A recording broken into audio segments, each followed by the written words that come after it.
이제 생태계 구성과 기능. 앞에 그 유전 문제 중에 뭐 안 나온 거는 다시 와서 해야 될 거예요. 예, 시험 그 기간에, 시험 대비 기간에. 예, 일단 여기 진도 나간 다음에 유전 문제 중에 뭐 성염색체 유전이라던가 그런 거 시험에 안 나온 거잖아요. 그건 나와서 이제 해야 될 것 같고, 앞으로 가서.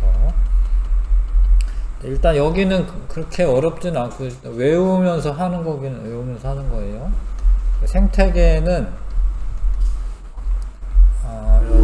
개체라고 하는 애들이 있고, 개체는 이제 독립적으로 생명활동하는 하나의 생명체를 개체라고 하고, 개체들이 모여서 같은 종이야. 이건 개체군은 같은 종입니다. 개체군을 이루고, 근데 이 개체군 말고 다른 개체군도 있을 거 아니에요? 그거를 모아 놓으면 군집이라고 하고, 근데 그 군집은 이제 생명체들이 서로 상호작용하고 있는 거고요. 생태계는 이 군집과 주변의 환경들 있잖아요. 뭐 온도나 공기나 토양이나 이런 거, 그것까지 다 합쳐서 영향을 주고받는 시스템은 생태계라고 합니다. 그래서 이제 군집과 이를 둘러싼 비생물적 환경, 요런 애들이 끊임없이 서로 영향 주고받는 통합적인 시스템을 생태계라고 합니다. 생태계에는 뭐 생태공원도 되고 연못과 같은 좁은 범위도 되고요. 뭐 논이나 밭 이런 것도 하나의 생태계가 되기도 합니다. 산림, 초원, 사막, 해양과 같은 넓은 범위까지 그 규모와 종류가 매우 다양하다. 그래서 개체들이 모여서 하나의 종으로 되어 있으면 개체군, 여러 종이 같이 있으면 군집과 비생물적 요소까지 합쳐서는 생태계라고 한다. 이해하시죠?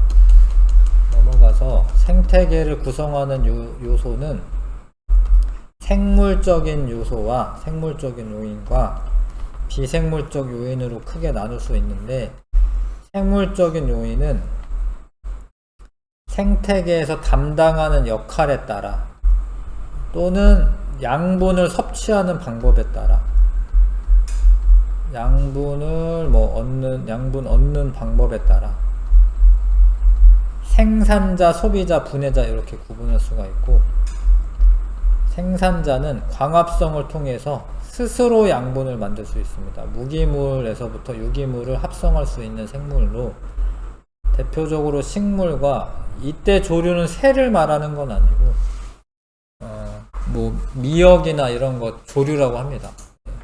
그러니까 광합성은 하는데 식물의 구조를 갖고 있지는 않는 요런 애들이 조류가 돼요. 그 다음에 요런 애는 생산자가 되고, 그러니까 요런 애들은 다 엽록체가 있어가지고 광합성할 수가 있어야 되는 거고, 생산자는 여기 있네. 조류는 광합성하는 원생 생물로 주로 수중 생태계의 생산자이다. 원생 생물은 이제 식물은 아니거든요. 그 다음에 소비자는, 그러니까 원생 생물은 핵이 있는데 식물 아니고 동물 아니고 균류 아니면은 원생 생물이에요. 하여튼 그런 애 아니면 원생 생물이 됩니다. 그 다음에 소비자는 광합성 하지 못하기 때문에 다른 생물을 먹어서 유기물을 얻습니다.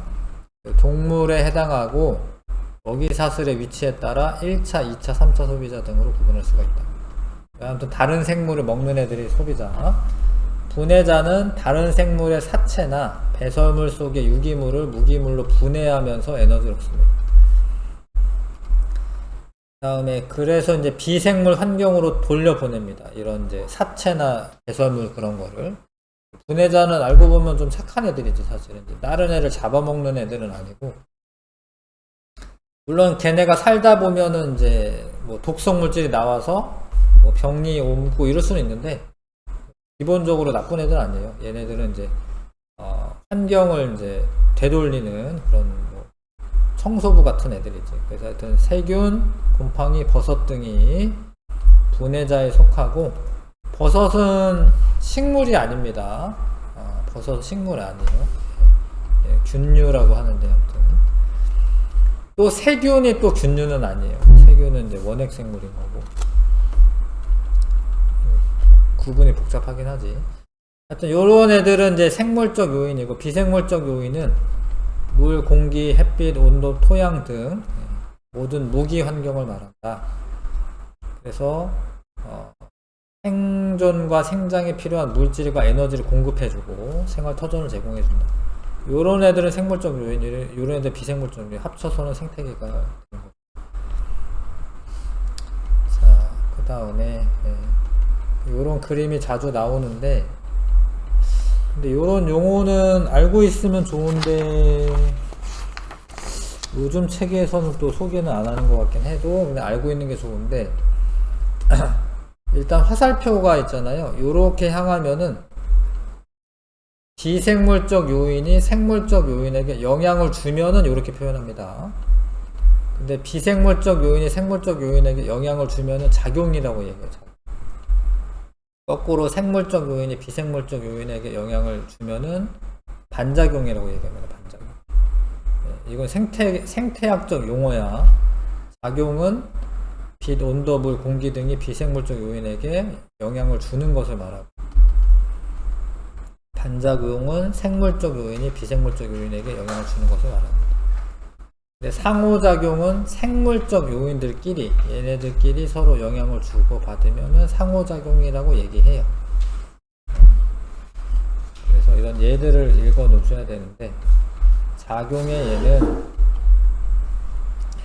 주어를 먼저 파악해야죠. 햇빛이 식물에게 영향을 주는 거죠. 그러면은 작용. 기온이 낮아져서 은행나무 잎이 노랗게 변했다. 이거라면 작용. 근데 반작용. 낙엽이 많이 쌓여서 토양이 비옥해진다. 그러면 이제 비생물적 요인에게 영향을 준 거죠. 그럼 반작용. 숲이 우거지면 습해진다. 어둡다. 빛의 양이 줄어들고 습기가 많아진다. 이런 건 반작용. 지렁이가 생물이죠. 생물적 요인이 토양의 통기성을 높여준다. 반작용. 이해하시죠? 그 다음에 상호작용의 예. 생물들끼리 서로 영향을 주고받으면 상호작용입니다. 넘어갈게요. 이 사례들을 다 아셔야 되고, 이 비생물적 요인이 생물에 미치는 영향 중에 빛이 미치는 영향이 빛의 세기가 있고, 빛의 파장에 따른 예가 있고, 그 다음에 1조 시간에 따른 예가 있습니다. 이렇게 세 종류가 있어. 빛이 생물에게 미치는 영향. 근데 이거는 여기 써진 대로 적용시키셔야 돼요. 자기 마음대로 하지 마시고 써져 있는 대로 하셔야지 안 틀립니다. 빛의 세기가 영향을 주는 것 중에 이렇게 소나무, 해바라기 이런 거는 양지식물이라고 해서 해가 잘 드는 곳에서 잘 자라는 애가 있어요. 근데 고사리나 머위는 뭐지? 하여튼 뭐 요런 애는 음지식물이라고 해서 해가 잘 안 비춰야지 잘 삽니다. 너무 비치잖아? 그러면 얘가 말라 죽어요. 빛의 세기에 따른 영향이나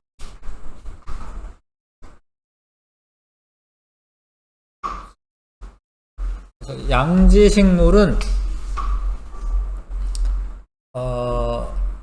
요게 빛이 세기가 빵일 때 요 마이너스 이만큼의, 이건 호흡량이거든요. 호흡량 이만큼의 호흡을 해요.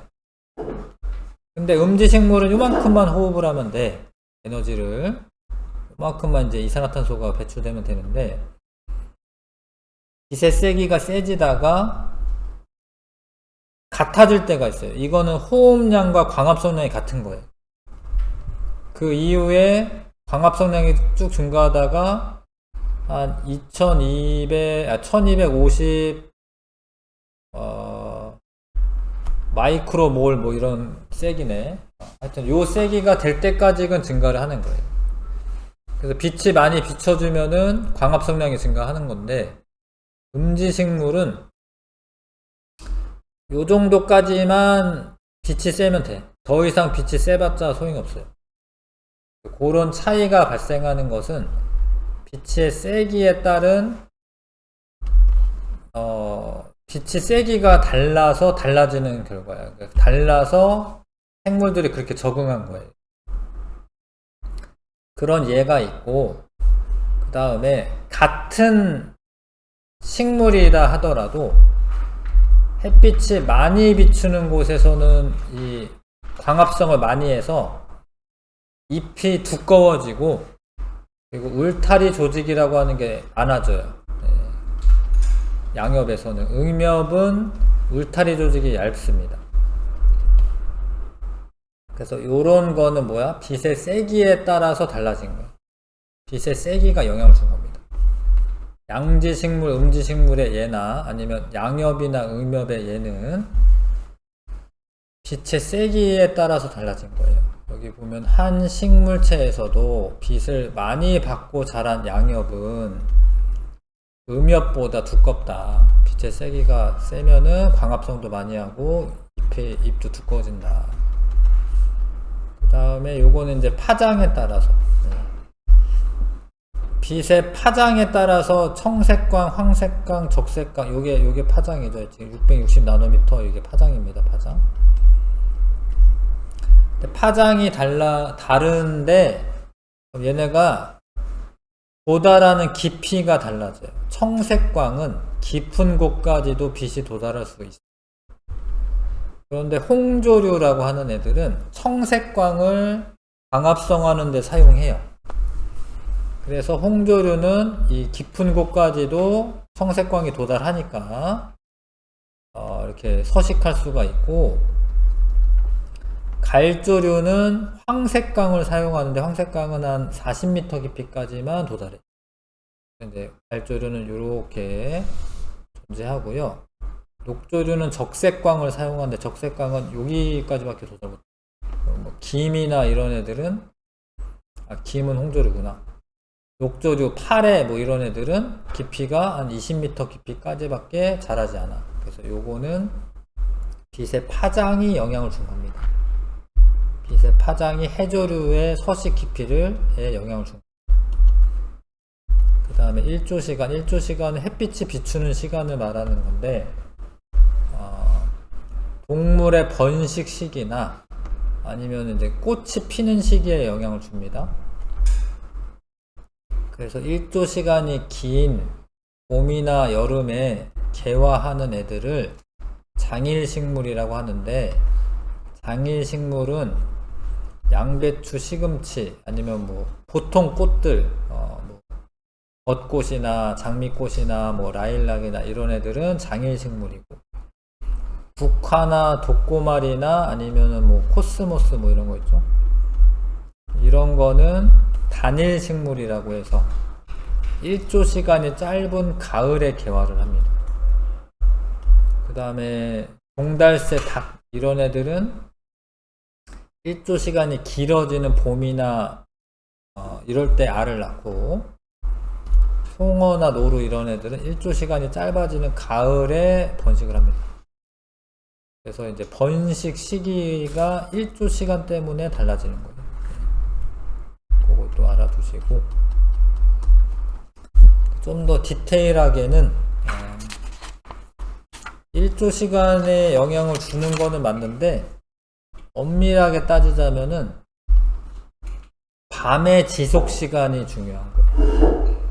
요거는 이제 시야 확장이긴 한데, 자정이 요만큼이고 해 뜬 시간이 요만큼이면 요런 애들은 꽃을 펴요. 요런 애들은. 얘는 안 폈지 지금. 근데 자정이 더 길고 꽃핀 시간, 이제 낮이 짧으면 단일식물이 꽃 펴요. 근데 봐봐, 여기 보면은 총 시간은 암기가 더 길어. 그러니까 밤이 더 긴 거 맞는데, 자정일 때 그냥 빛을 좀 쐬어줬어, 좀. 그러면은 장일식물이 꽃을 핍니다.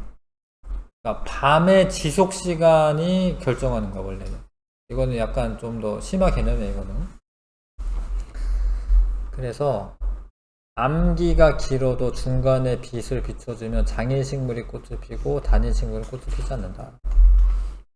그러니까 이거는 이제 암기의 지속 시간이 이게 꽃 피는 거를 결정하는 거예요. 요거는 좀 뭐 그런 디테일한 실험이고요. 예. 그래서 도시 근처에 빛이 밤중에 세면은 개화가 뭐 원래는 장미가 여름에 가을에 안 피어든 장미가 피기도 하고 뭐 이렇게 되는 거거든요. 교란이 일어나는 거긴 해요. 그 다음에 여기까지가 아무튼 빛의 세기, 파장, 일조 시간 이렇게 세 가지였고요. 온도가 생물에게 미치는 영향, 그거는 이제 포유류 같은 경우에 추운 동물에 사는 동물일수록 몸집이 커지고 귀나 주둥이나 다리 등 말단부가 작아집니다. 여기 말단부가 여기 작아집니다. 여기. 꼬리도 얘가 더 긴 건데 얘도 꼬리도 작아지고, 왜냐면 이제 온도가 떨어지면은 열의 방출량이 줄어들어야 되는데 몸의 부피에 대한 표면적이 줄어들어야 돼. 그러니까 부피가 커지는 거는 에너지가 많이 나올 수 있는 거는 맞는데, 원래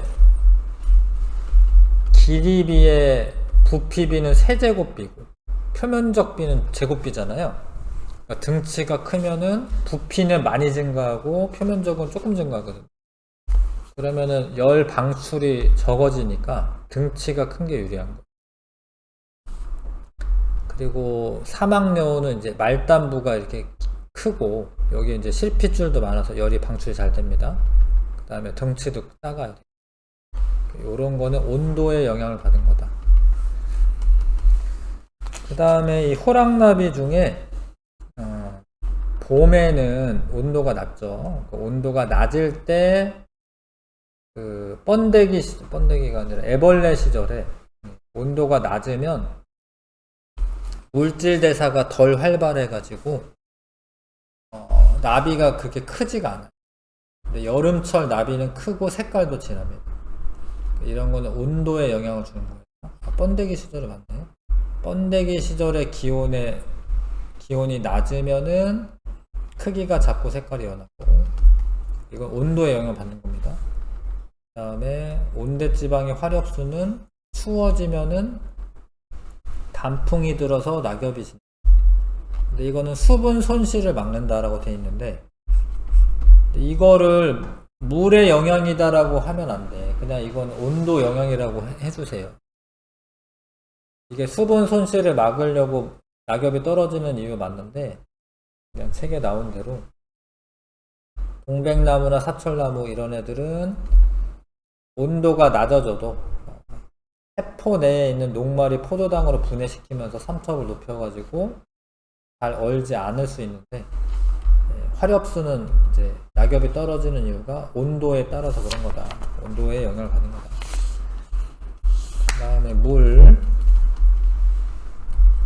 식물 같은 경우에 이제 물이 부족한 환경에서는 이제 이렇게 선인장처럼 저수 조직이 발달하거나 이 잎이 줄기가 뚱뚱하죠. 아니면 이제 잎이 가시로 되어 있거나, 이런 거는 수분 손실을 막기 위한 거고, 고래옥잠은 물가에 사는 생물이어서 둥둥 떠 있어야 되거든요. 그래서 통기 조직이 발달돼요. 사슴벌레가 이렇게 두꺼운 키틴질이라고 하는 걸로 덮여 있는 것은 수분 손실을 막기 위해서.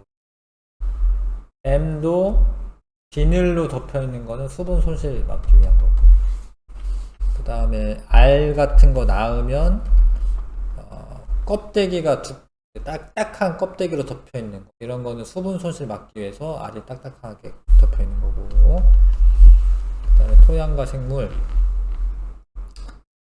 두더지나 뭐 이런 애들이 토양의 통기성을 증가시켜 줄 수 있는 거, 아니면 뭐 지렁이도 그렇게 그런 거 토양과 생물의 관계이고, 공기와 생물, 식물이 광합성에서 공기 성분을 바꿀 수도 있고요. 그 다음에 특히 이제 고산지대에 사는 사람들은 산소 양이 적기 때문에 평지에 사는 사람보다 적혈구수가 많아요. 그런 것도 이제 공기에 영향을 받은 거다. 그 다음에 생활형. 악어나 개구리나 하마는 뭐 서로 얘는 포유류, 얘는 파충류, 얘는 양서류인데 물 속에 들어가서 사는 애들이어서 콧구멍도 위쪽에 있고 눈이 이렇게 튀어나왔고 얘도 비슷하게 비슷하죠, 그렇죠? 이런 거를 이제 생활형이라고 한다.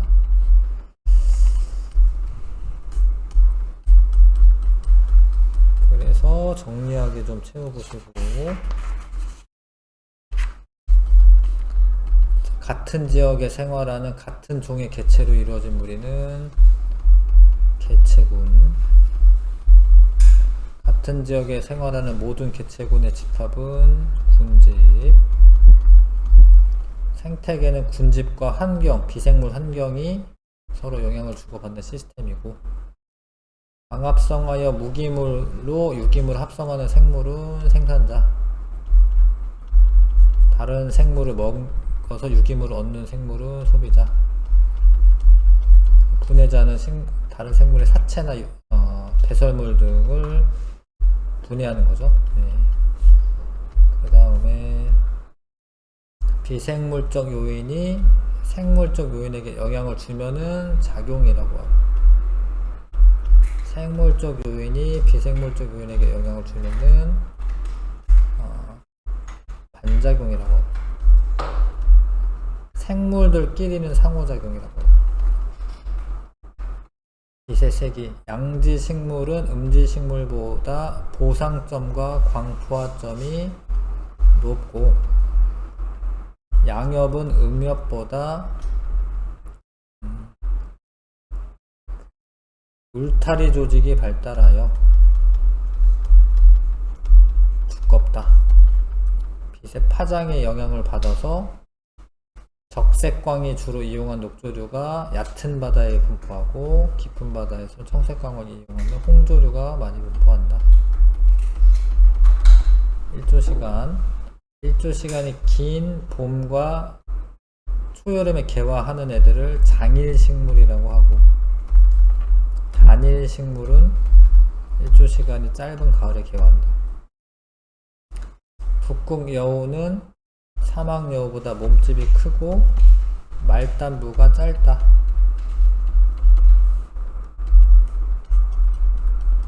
계절형, 호랑나비 여름에 태어난 게 더 크다. 이거 다 온도입니다. 온도. 화렵수 추워지면 단풍이 들고 낙엽이 진다. 이건 물인데, 선인장은 저수조직이 발달되어 있고, 불의옥잠은 통기조직이 발달되어 있고, 곤충은 키틴질 껍데기, 파충류는 비닐로 덮여 있고, 조류, 알은 단단한 껍데기로 쌓였다. 이런 건 물하고 관계 있습니다. 그 다음에 토양과 생물, 공기, 고산지대 사는 사람은 평지 사는 사람보다 적혈구수가 많습니다. 산소가 적어서 적혈구가 많아야지 산소 운반이. 여기 광포화점, 보상점 이런 거 얘기를 좀 안 했는데 이거만 잠깐 보고 할게요. 그러니까 여기 호흡량이랑 광합성량이랑 같아서 CO2가 흡수하는 걸로 안 보이는 데가 보상점. 여기 있는 보상점은 광합성량과 호흡량이 같은. 그래서 이거 흡수량이라고 썼는데 이거는 이제 광합성량이라고 보시면 되고, 광합성량이라고 비슷하게 생각하면 되고, 광포화점은 빛의 세기가 세지면은 광합성량이 증가하다가 더 이상 안 세지는데 여기가 광포화점이에요. 광포화점. 양지식물이 광포화점이 더 높다.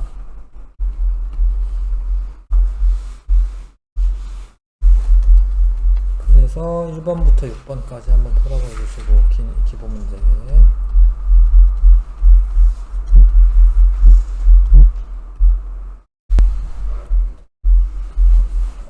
자, 생물의 같은 종의 개체가 모여서 개체군이 되고요. 여러 개체군이 모여서 군집이 되고, 군집과 이를 둘러싼 비생물 환경이 서로 영향을 주고받으며 하나의 통합된 시스템이 생태계를 이룬다.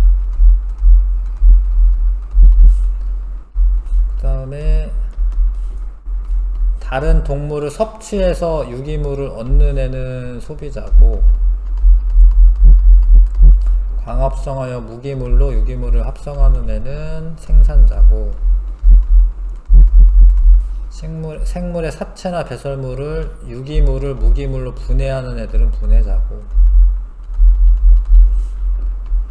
그 다음에 가에서 다는 각각 무엇에 해당하냐. 가는 작용이라고 얘기하고, 나는 반작용이라고 얘기하고, 서로 생물들끼리 서로 영향을 주고받는 거는 상호작용이라고 얘기하고,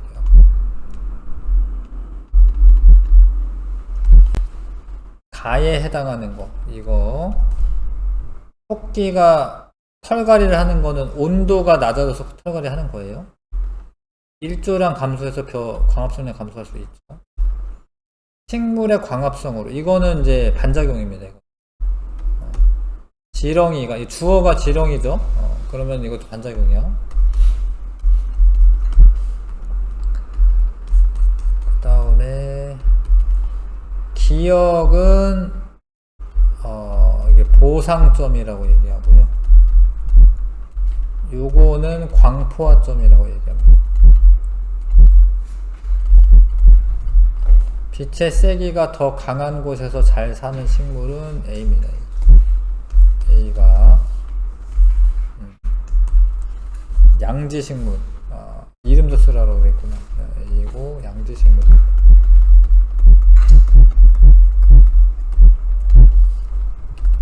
그 다음에 5번에 1조시간 변화에 따라 일어나는 생물의 주기적인 행동이나 활동의 변화를 무엇이라고 하냐.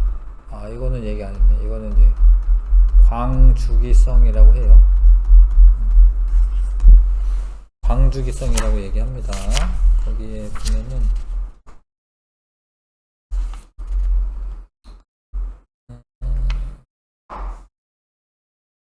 맨 끝에 108쪽 맨 밑에 있어요. 요런 주기적인 변화를 광주기성이라고 한다.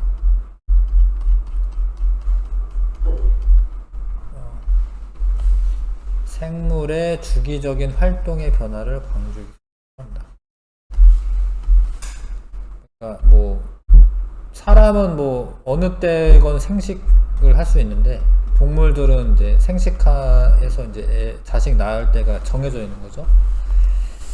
이걸 광주기성이라고 하고, 해저 수심에 따른 분포하는 종류 다른 거는 파장이랑 관계가 있고, 양엽은 음엽보다 울타리력이 더 발달하는 거는 빛의 세기랑 관계가 있고, 북극녀가 몸집이 큰 거는 온도랑 관계 있고, 선인장은 물이랑 관계 있고, 고산지대 사람이 폐의 표면적이 넓은 거는 공기랑 관계 있습니다. 이해하시죠? 닦아셨다가 개념 적용할게요.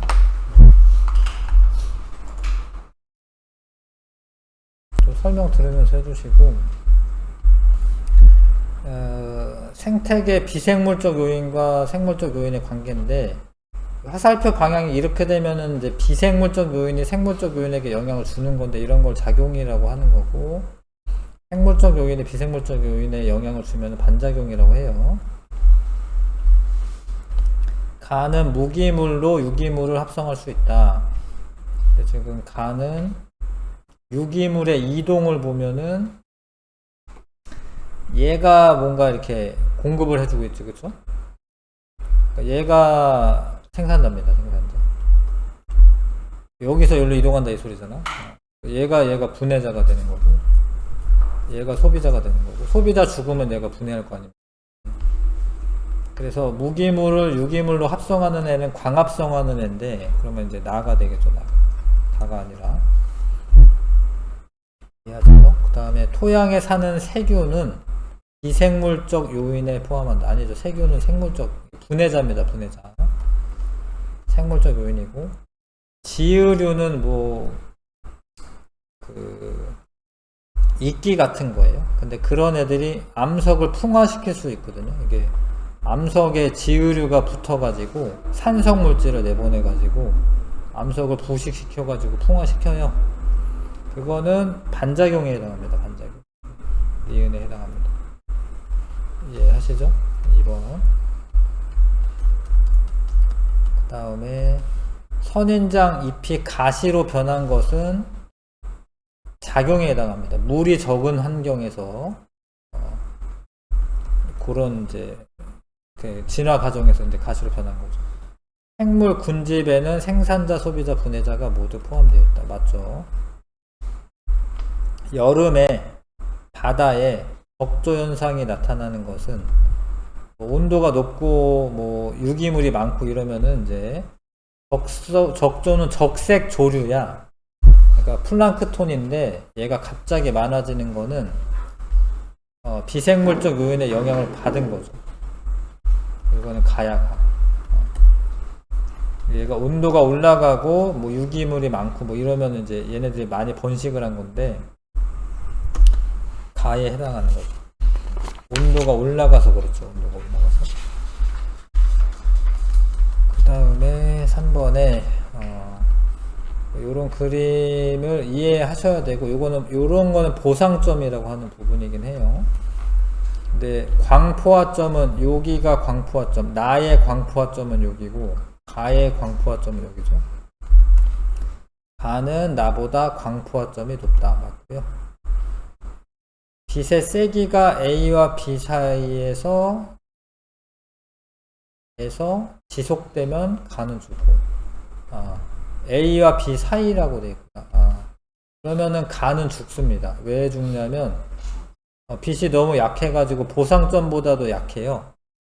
그러면은 광합성량이 너무 작기 때문에 가는 죽고 나는 그래도 생장합니다. 이해하실까요, 이게? 그 다음에 나 잎은 가 잎보다 울타리 조직이 발달하여 두껍다.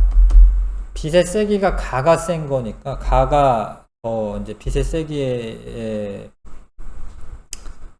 더 빛의 세기가 증가할수록 이제 견딜 수 있고 이런 애기 때문에 울타리 조직은 가가 더 발달되어 있는 거예요. 가가 발달되어 있습니다.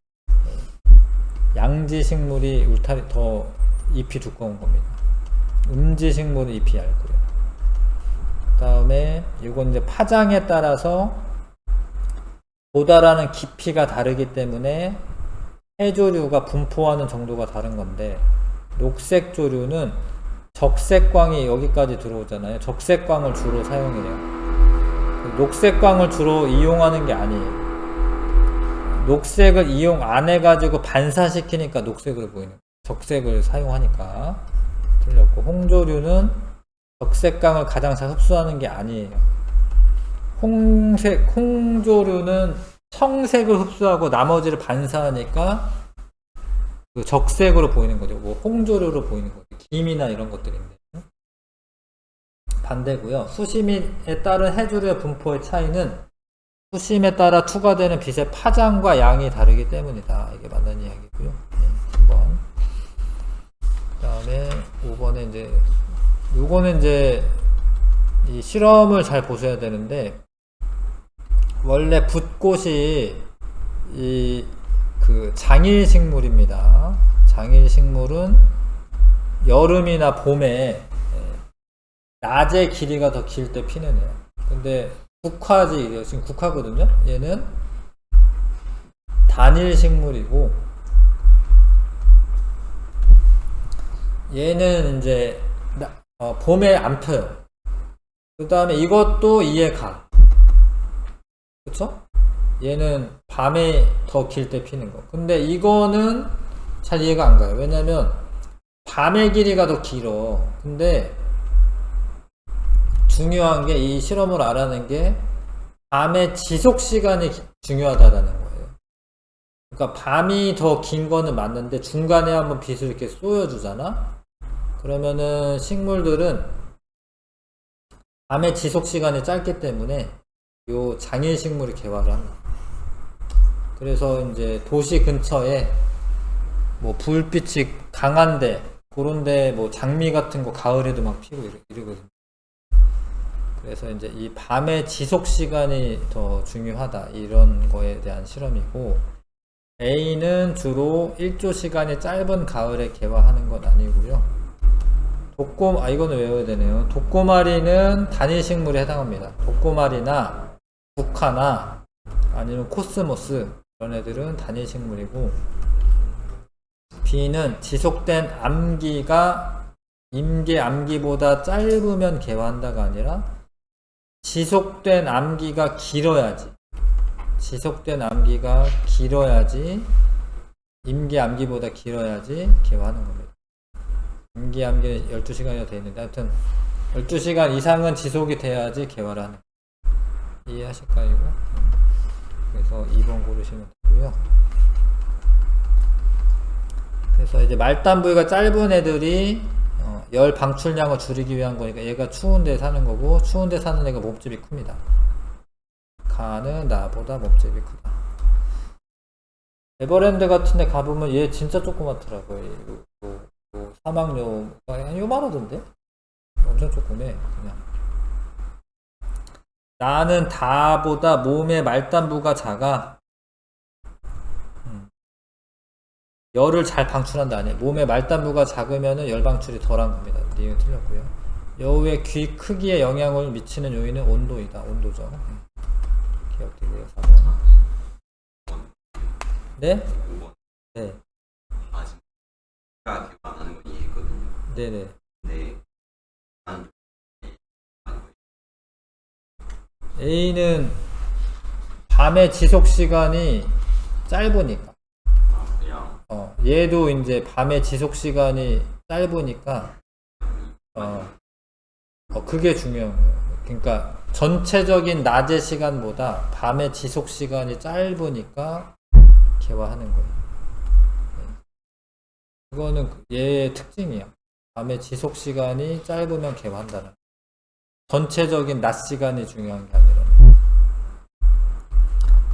그래서 봐봐요. 단일 식물은 지속된 암기가 임계 암기보다 길 때 개화하고, 장일 식물은 지속된 암기가 임계 암기보다 짧을 때 개화한다. 그러니까 이게 지금 12시간이 안 되는 거죠.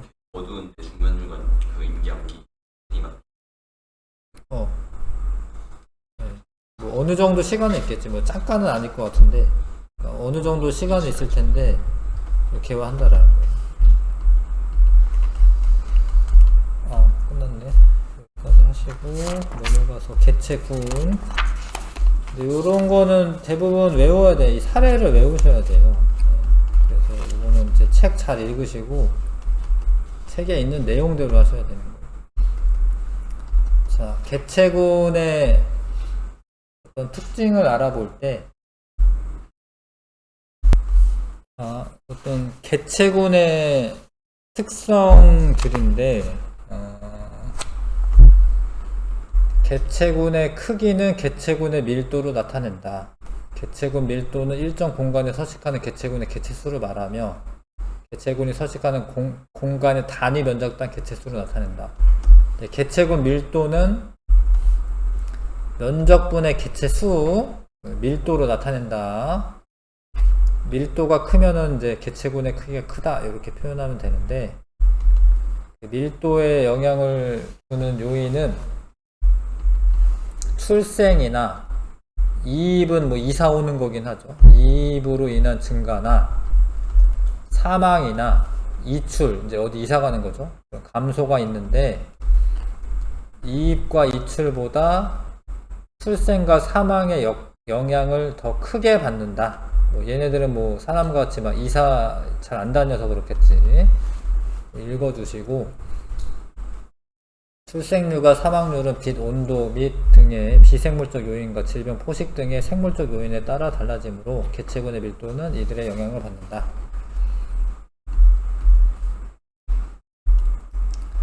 그 다음에 생태 밀도는 실제 생물이 서식하는 면적에 대한 밀도이다. 부밀도는 개체군이 속해 있는 전체 면적에 대한 밀도이다.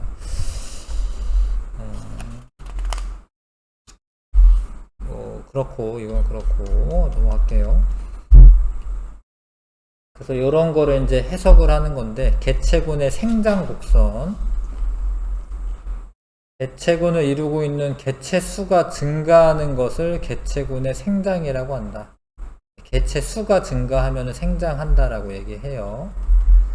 시간에 따른 개체 수의 변화를 그래프로 나타낸 것을 생장 곡선이라고 하는데, 시간이 지남에 따라 원래는 이론적으로는 뭐 이걸 기하급수적이라고 얘기하죠. 이렇게 증가해야 돼. 그러니까 이렇게 증가하는 게 아니라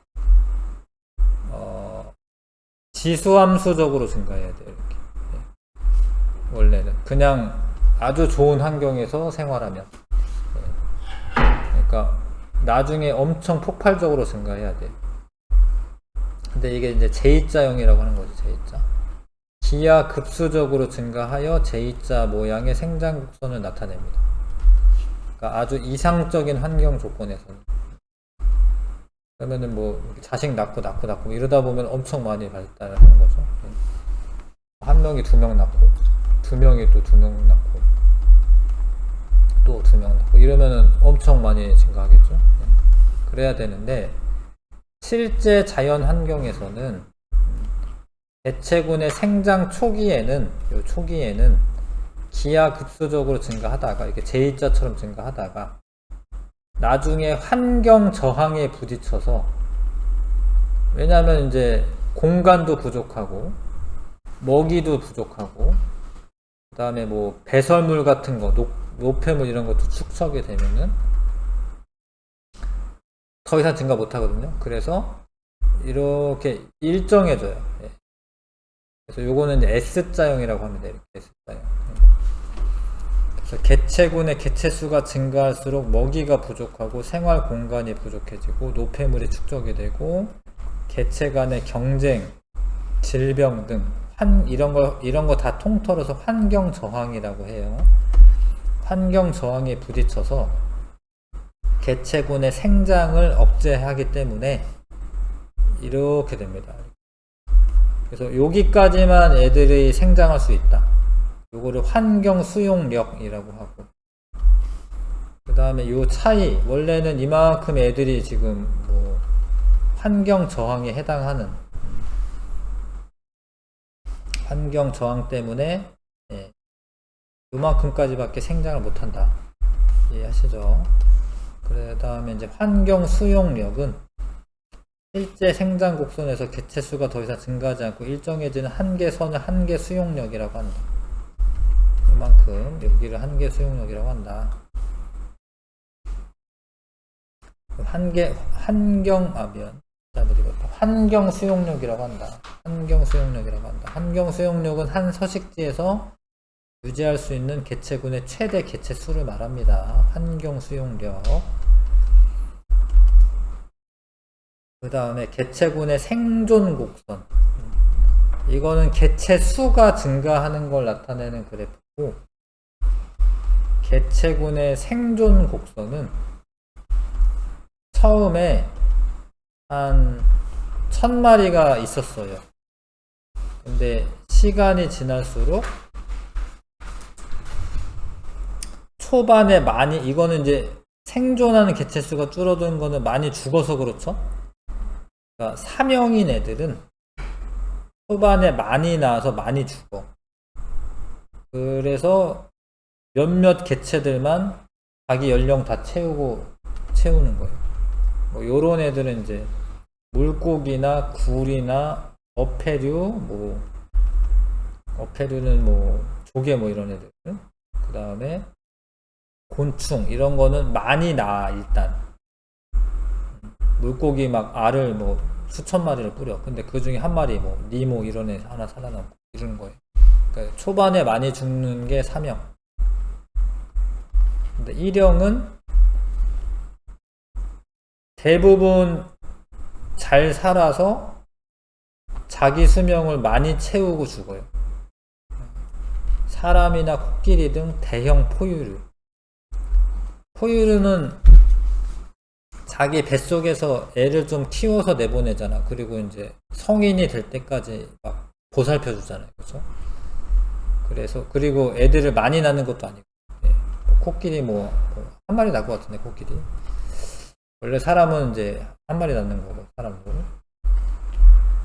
근데 그걸 일형이라고 하고, 다람쥐 등 소형 포유류나 히드라, 파충류, 조류 이런 애들은 요렇게 돼요. 3, 2형.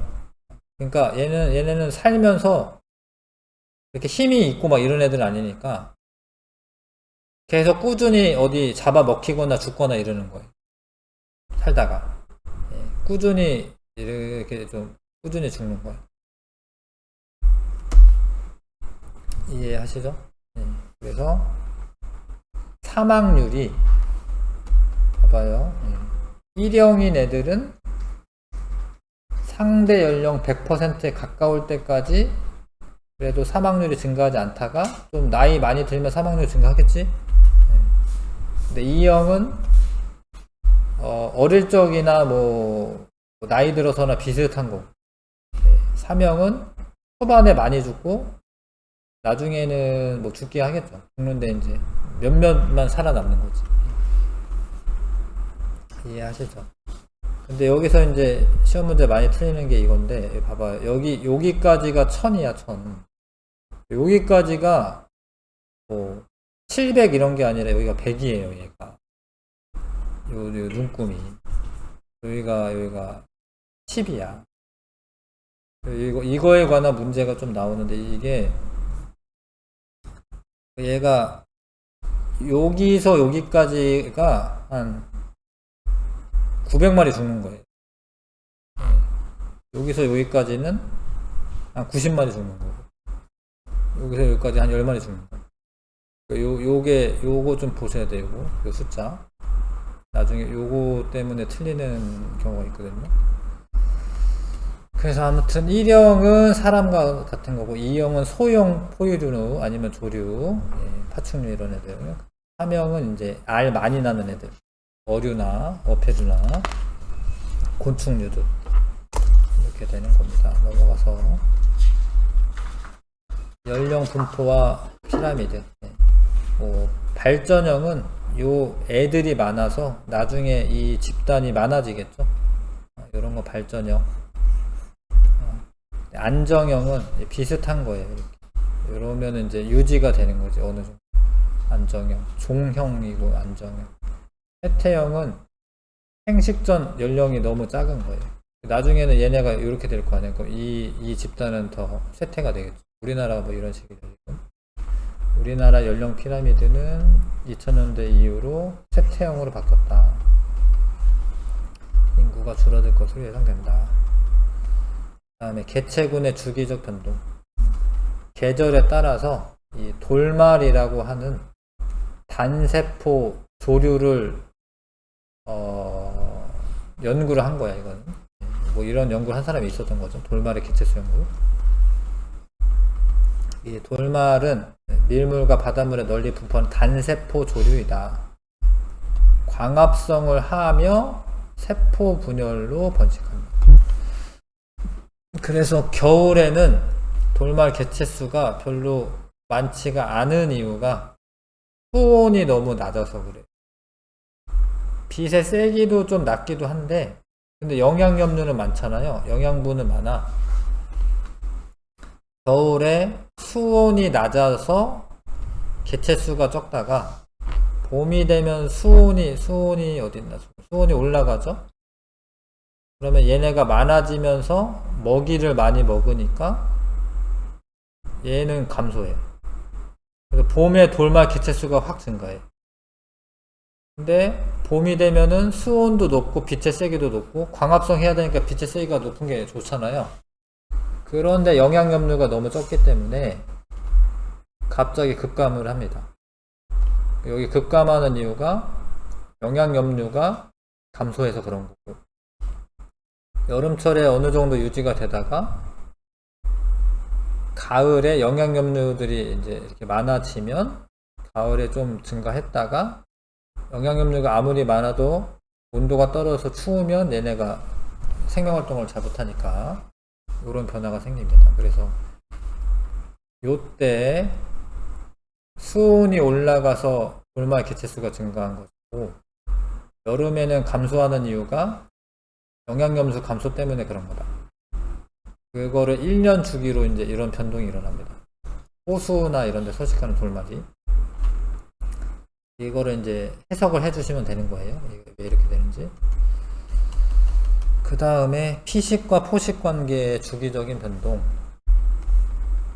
이것도 어떤 사람이 이런 연구를 한 거지. 이제 눈신토끼랑 스라소니를 개체수를 관찰한 건데, 둘이 피식과 포식 관계에 있어요. 눈신토끼가 잡아먹히는 애야. 스라소니가 잡아먹는 애. 그래서 10년 주기로 변동한다는 걸 알아낸 거지. 누군가 연구한 거지. 근데 잘 보셔야 되는 게, 봐봐요. 일단은 잡아먹히는 애가 더 많아야 돼, 원래. 요거 잘 보셔야 되는데, 여기는 160이고, 요거는 10이거든요. 이건 곱하기 1000이고, 1000인데, 빨간 애가 더 많은 거예요. 한 15배 정도는 더 많네. 어찌됐건 얘가 훨씬 많은 거예요.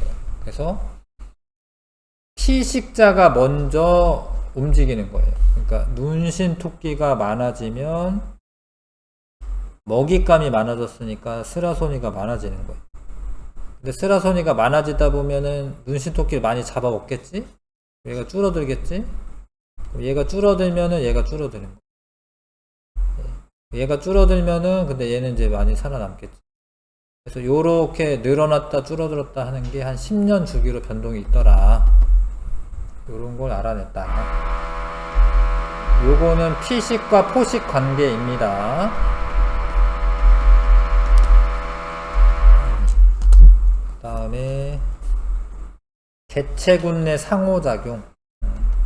이걸 잘 읽으셔야 되는데, 개체군은 같은 종끼리 말하는 거예요. 같은 종끼리. 개체군은 하나의 개체군에서는 종이 같은 걸 말하는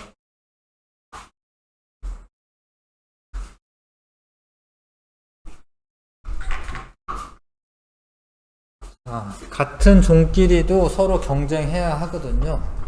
그래서 근데 이게 경쟁을 피하고 질서를 유지하기 위한 상호작용이 일어나는 거예요. 그래서 텃세라고 하는 게 있는데, 뭐 사람도 텃세가 있긴 한데요.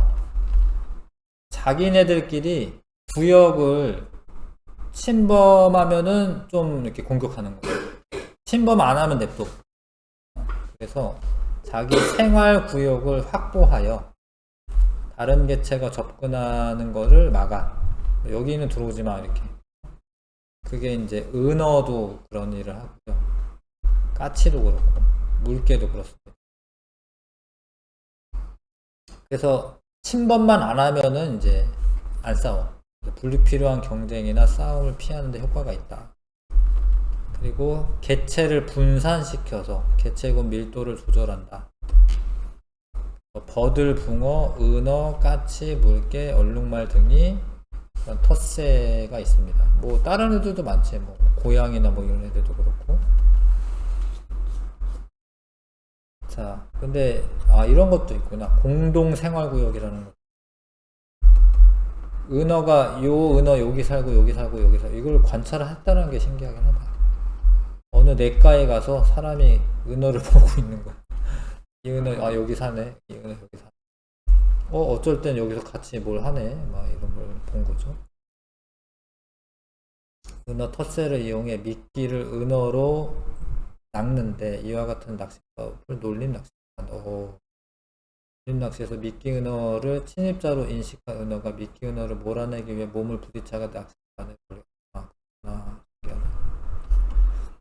은어는 개체마다 세력권을 형성하지만 공동 생활 구역도 있다. 은어 낚시는 이렇게 하는. 그 다음에 이제 텃새가 있고 순이제. 그래서 얘네들끼리 이것도 순위를 결정을 해 놓는 겁니다. 일단 한번 싸워보고, 그래서 순위가 결정이 되면 복종을 하는 거죠. 경쟁을 줄이고 질서를 유지할 수가 있다. 고릴라, 닭, 큰뿔, 양, 원숭이. 요런 애들은 순위제. 일단 한번 싸워서 이제 순위가 결정나면 이제 뭐 억울하긴 한데, 뭐 어쩔 수 없죠. 힘이 약하면은. 그 다음에 이거는 이제 순위는 아니고 리더를 한 명이 있는. 그래서 이제 코끼리 무리를 이끄는 리더가 있다던가. 근데 일단은 기러기는 이걸 바꾸긴 하더라고요. 이제 영상 같은 거 보면은. 그래도 이 순간에는 얘가 리더인 거지. 그래서 코끼리나 기러기나 술록 이런 애들은 리더를 따른다. 리더를 정해서 이동하거나 먹이 탐색하거나 도피하고 이럴 때 질서를 유지한다. 사회생활은 자기가 하는 역할이 정해져 있는 거죠.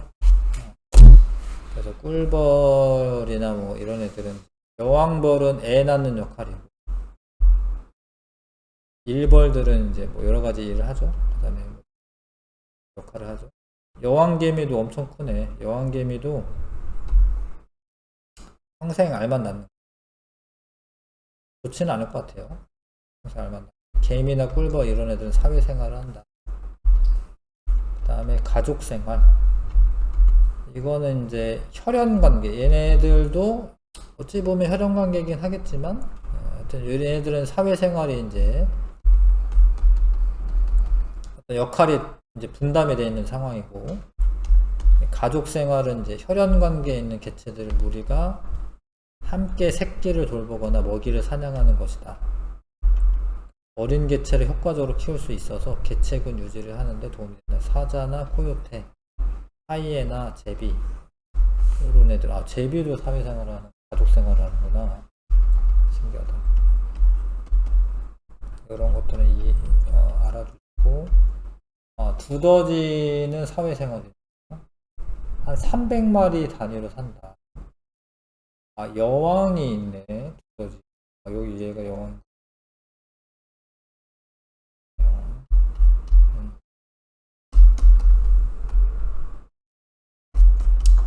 넘어가겠습니다. 그래서 효모 개체군의 생장곡선 그리기. 효모는 이제 원래 단세포 진핵생물이다. 세균은 아닌데 단세포 생물인 거지. 그 다음에 얘는 이제 출합법으로 번식을 한다.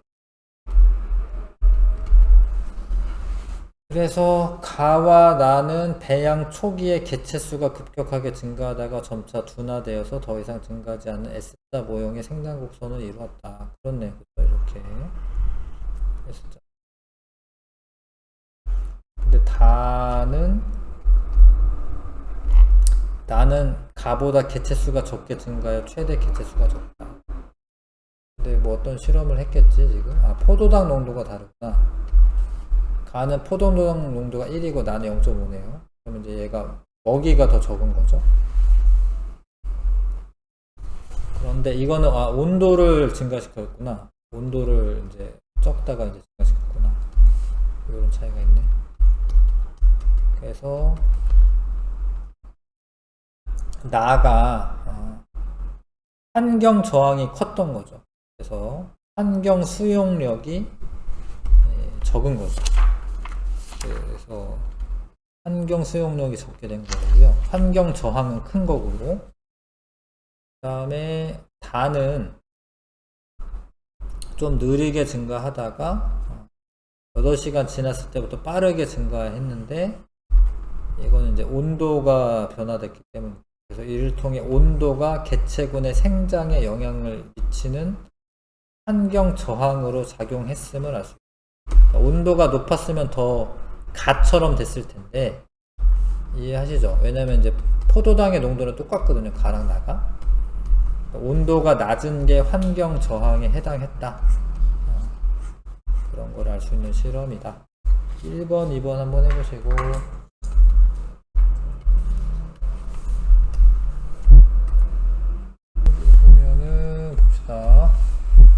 가와 나 모두 X자 모양의 생장 곡선을 나타낸다. 그쵸? 가랑 나랑. 이거 X자로 봐주세요, 그냥. 요거 약간 쳐졌어도. 가에서 2시에서 4시간 구간에서 환경 저항 작용하지 않았다. 근데 이거는 항상 있는 거예요. 요게, 없는 것처럼 보이지만 아무리 그래도 있는 거야. 왜냐면 이제, 이게 이론적인 거보다는 작은 거예요. 그러니까 여기이긴 한데, 아무리 그래도 요만큼 환경 저항이 있는 거예요. 2번이 틀린 거고. 그래서 완전 이상적인 그런 조건은 아니기 때문에, 예. 환경 저항에 작용하지 않은 건 아니에요. 예. 이게 많이 증가했어도, 예, 답은 2번 하셔야 되고, 나에서 포도당의 농도는 환경 저항 요인으로 작용하였다. 맞죠? 예. 나는 0.5밖에 안 줬어요. 나는 가보다 환경 수용력이 작다. 맞죠? 다에서 35도씨일 때가 15도씨일 때보다 효모의 증식이 빠르다. 그랬죠? 네. 왜냐면 더 많이 개체수가 늘어났으니까. 가의 생장 곡선에서 효모의 개체수가 10시간 후에 더 이상 증가하지 않고 일정한 까닭을 다음 용어를 사용하여 서술하시오.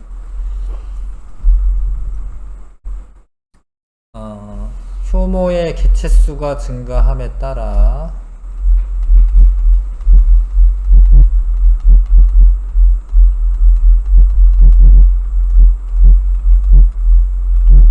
환경 저항이 커지고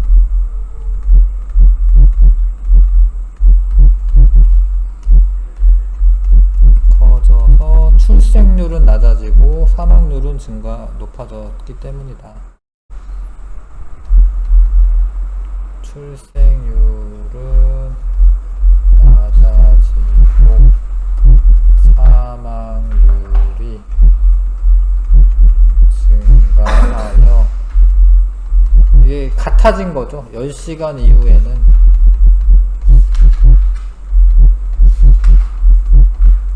같아졌기 때문이다. 그러면 이제 개체수가 더 이상 증가하지 않겠죠. 태어나는 것만큼 죽는 거니까. 이렇게 정리하시면 되겠네.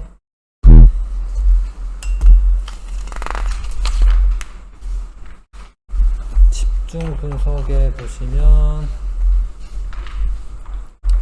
먼저 보겠습니다. 기억처럼 되어 있는 거는 J자형이고 이상적인 환경이고 요거는 이제 S자형으로 보시면 되고 그 600이 환경 수용력에 해당하는 거 600이고요. 개체군의 밀도와 생장 곡선. 개체군은 한 지역에서 생활하는 같은 종의 개체로 이루어진 집단이다. 그리고 환경 저항은 1보다 2, 3에서 큰 거고 그다음 개체군 밀도는 공간 면적이 일정하면 개체수가 증가할수록 개체군 밀도 높아진다. 개체군 밀도는 1보다 구간 2, 3에서 높은 거죠. 개체군 밀도 얘가 높은 거죠. 유제 한번 풀어봐 주시고 자, 그래서 요거 볼까요? 자, A, 개체군 A 나는 개체군 B의 시간에 따른 개체수를 나타낸 것이다. 얘는 이제 A가 서식하는 지역의 면적의 상대값은 400이고 얘는 이제 면적이 얘는 200이구나. A를 구성하는 개체는 모두 같은 종이다. 개체군 A라고 되어 있으니까 같은 종이 맞고요. 그 다음에 구간 1에서 2의 출생률은 0이다. 아니죠. 출생률과 사망률이 같아서 개체수가 안 늘어나는 거지 출생을 안 하는 게 아니죠. 이해하시죠? 그 다음에 1에서 밀도는 이제 면적분의 개체수인데 A의 밀도는 400분의 200이고 얘는 2에서의 밀도는 200분의 100이네. 그럼 같은 거네요. 밀도 이해하시죠? 밀도는 이제 면적분의 개체수로 계산하시면 되잖아요. 그쵸? 답은 4번 하시면 되고. 정리하기만 채우고 잠깐 쉬었다가 하겠습니다. 개체군 밀도는 일정한 공간에 서식하는 개체수로 개체군이 서식하는 공간의 단위 면적당 개체수로 나타낸다. 이론적인 생장 곡선은 이상적인 환경에서는 J자 모양이 돼야 되고, 실제에서는 환경 저항이 늘어남에 따라서 한계에 이르려면 개체수가 일정한데, 그건 이제 S자 모양이라고 하고, 개체군의 생장을 억제하는 환경 요인을 환경 저항이라고 얘기하고요. 환경 저항에는 먹이 부족, 생활공간 부족, 노폐물 축적, 경쟁, 질병 등이 있다. 주어진 환경 조건에서 유지할 수 있는 개체군의 최대 크기를 환경 수용력이다라고 하고요. 환경 수용력이라고 하고, 개체군의 생존 곡선입니다. 이거는 일형은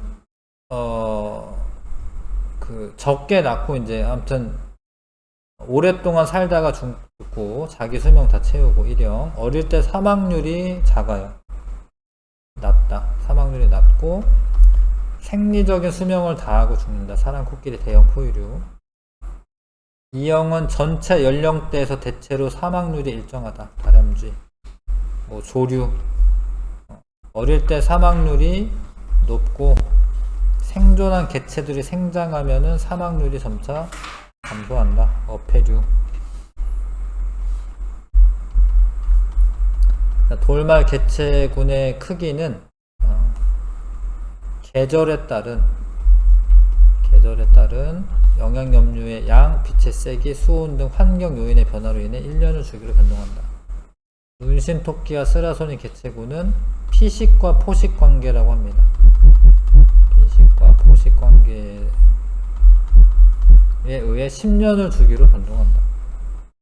개체군 내 상호작용으로 텃세가 있는데, 각 개체가 세력권을 형성하여 다른 개체의 접근을 막는다. 은어나 까치가 있고, 순위제는 힘의 세기에 따라 순위를 정하여 먹이나 배우자를 차지한다. 고릴라, 닭이 있다.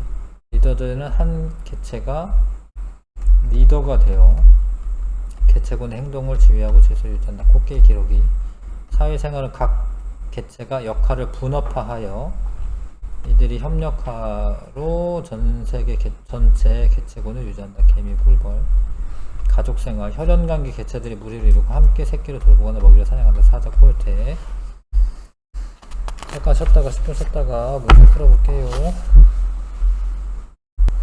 요거 문제 개념 기본 문제 한번 풀어봐 주시고요.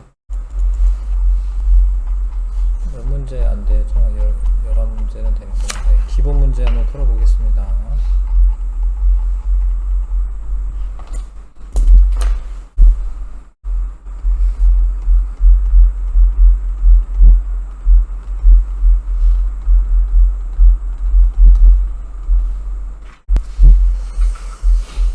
자, 개체군, 일정한 공간에서 생활하는 개체군의 개체수이다. 개체군 밀도 이렇게 표현하고, 개체군 밀도.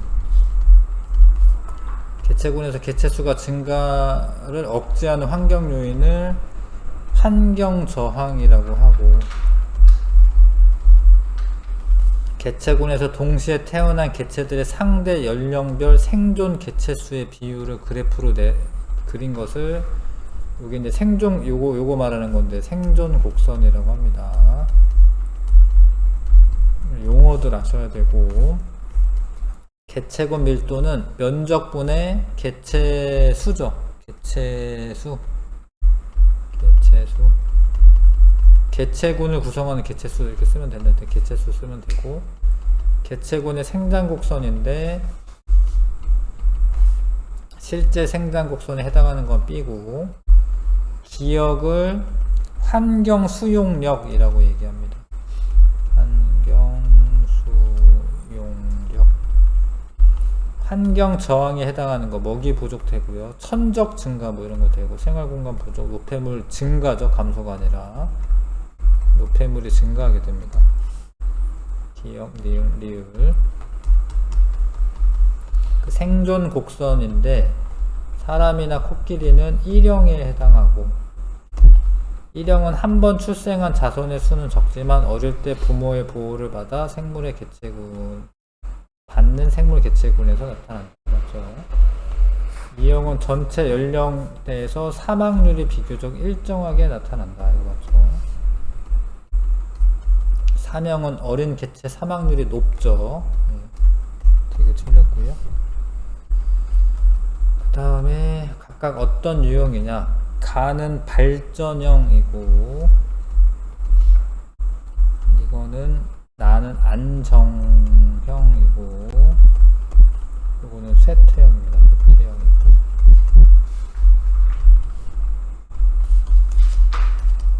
자, 이게 돌말의 개체수 변화를 1년 동안에 관찰한 건데 기역은 지금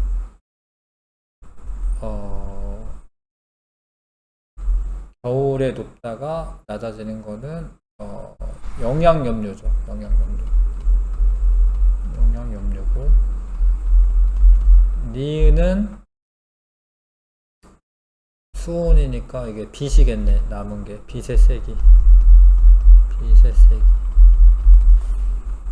그 다음에 이거는 이제 눈신토끼와 시라손인데 눈신토끼가 피식자예요. A가 피식자입니다. 눈신토끼. B는 스라손이. 눈신토끼와 스라손이 개체군의 크기는 어떤 요인에 의해 주기적으로 변하냐. 뭐 이런 용어를 알아야지 쓰는 거거든요. 이건 피식과 포식 관계라고 쓰시면 됩니다.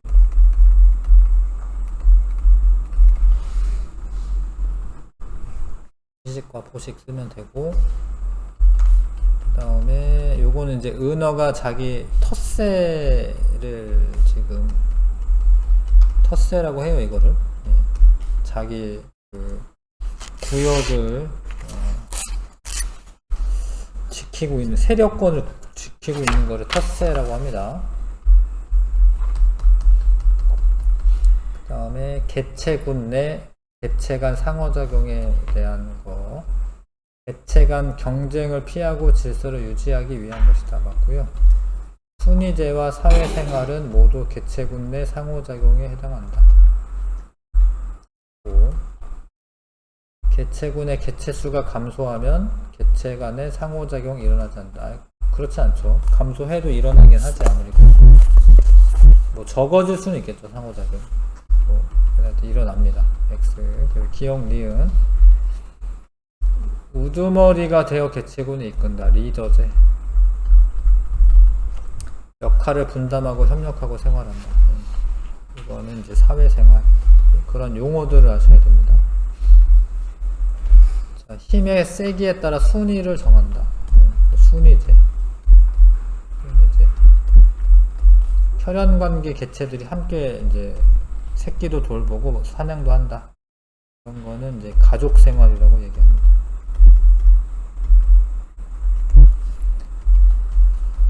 그 다음에 텃세는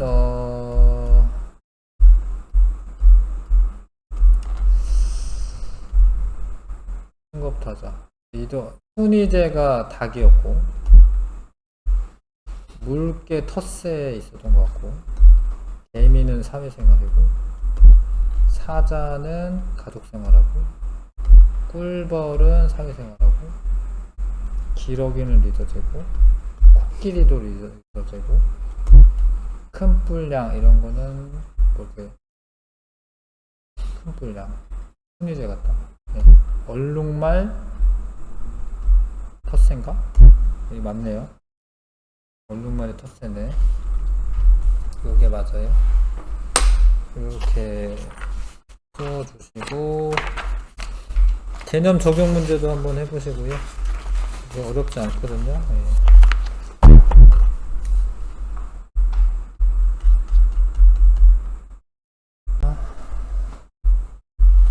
그래서 이제 개체군의 생장곡선인데 가는 이론적인 거고 이제 나는 이제 실제 생장곡선이죠. 환경 저항이 없을 때는 가고 J자형 T1은 환경 저항이 작용하기 시작하는 시점이다. 일단은 요 차이가 발생하잖아요. 이렇게 그 환경 저항은 계속 있는 거예요. 여기서부터 발생한 건 아니고 나의 개체수 증가 속도는 T1에서가 T2에서보다 빠르다. 아 근데 이거는 이제 T1이 더 빠른 거죠. 왜 그러냐면 증가 속도라고 표현했잖아요. 이런 거는 이제 속도는 시간에 따른 개체수 증가량이라고 나타내면 되는데 기울기를 구하셔야 되고 여기는 거의 이제 기울기가 빠인 거고 T1에서가 더 빠른 게 맞죠. 이해하실까요? 네. 같은 시간 동안에 증가되는 게 T1이 더 빠른 게 맞죠. 그래서 기억 디귿 4번. 그 다음에 개체군의 생장곡선을 나타낸 것이다. 구간 2에서 개체수가 이 개체군의 환경 수용력이다. 맞죠? 사망률분의 출생률은 1에서가 2에서보다 크다. 맞죠? 왜냐면 얘는 늘어나고 있잖아요. 개체수가 늘어나고 있고 여기는 똑같으니까 2에서는 사망률분의 출생률이 1이겠죠? 1? 얘는 늘어나고 있으니까 얘가 더 큰 게 맞죠.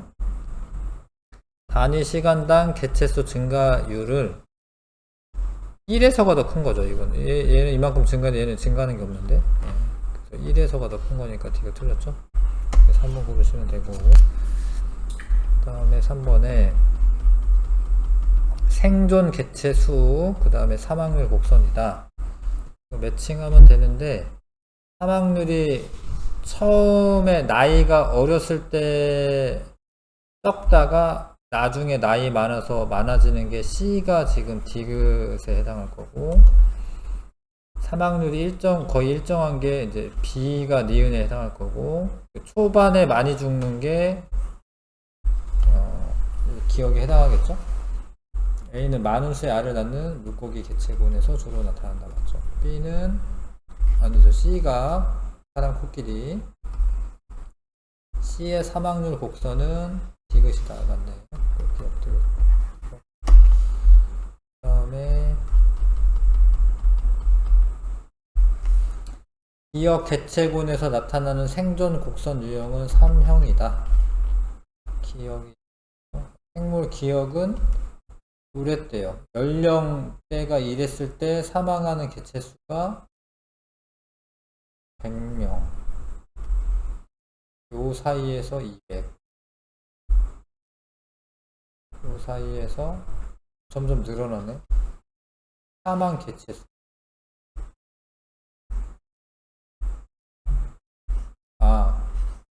늙어서 죽는 게 많은 거네. 그쵸? 그럼 1형이네, 1형. 그래서 생리적 수명을 거의 다 하고 죽는다. 맞죠? 근데 다람쥐는 기억에 해당하는 거 아니죠? 다람쥐는 2형에 해당합니다. 답 2번. 다람쥐 소형 포유류는 2형에 해당합니다. 그 다음에 1에서 영양 염류가 풍부하고 빛의 색이 증가하고 수온이 상승해서 돌말 개체수가 증가하죠.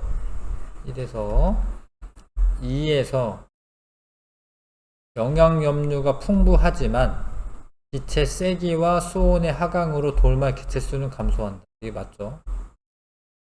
돌말 개체수가 감소하는 게 아니네. 일정한 거네. 감소하는 건 아니네요. 요거까지는 맞는데 이거 감소하는 게 아니네. 여기는 자료 해석해 하셔야 되죠. 여름에 돌말의 개체수가 적게 유지되는 것은 강한 빛의 세기와 수온 때문이다. 아니죠. 이거는 이제 이게 아니라 영양염류가 적어서 그렇죠. 영양염류가 적어서. 이해하시죠? 1번 답이고 눈신 토끼와 스라손인데 A는 B의 천적이다. 근데 이거는 이제 잡아먹는 걸 천적이라고 하기 때문에 거꾸로 B가 A의 천적이다 이렇게 말해야 돼. 잡아먹는 애가 이제 이해하시죠 이거? B가 천적이 되는 거지 A가 천적이 되는 건 아니죠. 구간 1에서 1은 기억, 2는 니을에 해당한다. 근데 이건 보셔야겠네요. 개체수 변화가 1에서는 P식 관계에 있는 애가 많네요. 그러면 P식자 개체수는 많고 포식자는 적네요. 적은 거지 이게. 포식자는 적고 그러면 기억 영역이네. 기억 영역. 이해하실까 이거? 그 다음에 2에서는 많다라고 해야 될 것 같아요. 피식자는 많고 포식자도 많네. 그러면 니은 영역이 그냥 이해하실까요? 그래프 피식자 많고 포식자도 많아. 니은에 해당하는 거죠. 이건 일단 틀렸네요. 문신토끼와 스라소니 개체수의 변동은 피식과 포식에 영향을 받는다. 이게 맞죠? 3번 답이고요. 그 다음에 요거는 이제 은어의 활동 구역이네요. 개체군의 밀도가 높아지면 텃새를 나타내는 개체수의 비율이 증가한다. 그래서 밀도가 증가하면은 세력권이 줄어들었는데 밀도가 증가했더니 그냥 사네. 공동생활구역이 더 많아졌네. 그래서 요거는 기억은 틀렸는데 이해하실까요? 자료 해석하는 거 이해하실까요? 그냥 공동생활구역에서 개체들은 일을 분담하고 협력하는 그런 건 아니죠. 그런 말이 있나 이런 게? 그건 상관없는데 이거는 얘네들이 이제 분담하고 협력하고 이런 거는 사회생활 한다라는 이야기인데 뭐 이렇다라고 해서 이거 사회생활 하는 것 같지는 않고 그거 아니고 세력권을 형성하는 개체의 최소 몸의 길이는 여기 있구나. 공동생활구역에서 생활하는 개체의 최소 몸의 길이보다 길다.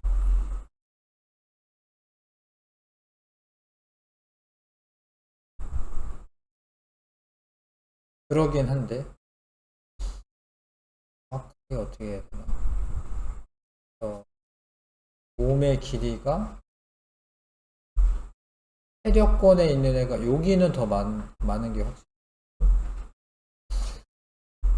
최소로 봐야 되나요? 최소? 최소를 봐야 되겠구나. 그러면은 작은 값을 봐야 돼. 세력권이 더 긴 게 맞네요. 그쵸? 맞네요. 여기 맞네요. 세력권, 그러니까 몸의 길이가 어느 정도 돼야지 자기 세력을 유지하는가. 이런 거를 관찰을 해가지고 논문을 쓰는 사람이 있는 게 신기하네. 신기합니다. 뭐 이런 건 이제 생태학자들이 이런 일을 하는 건데. 개체군 내 상호작용 가와 나의 예의다. 순위제죠. 암탉 순위제. 순위를 정했다. 거들붕어는 그래서 얘는 공간을 지키는 거니까 텃새죠. 텃새.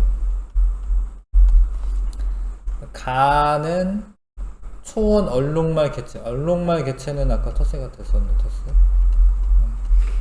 아니고 힘의 세기에 따라 개체들의 순위를 정하는 상호작용은 순위제니까 가죠. 지금 니은 틀렸네. 그죠?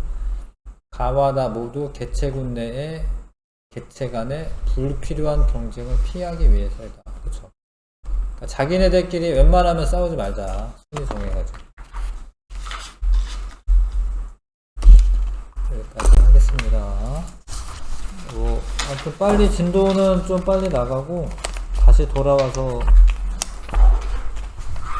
그 유전을 또 해야 돼요. 수고했습니다.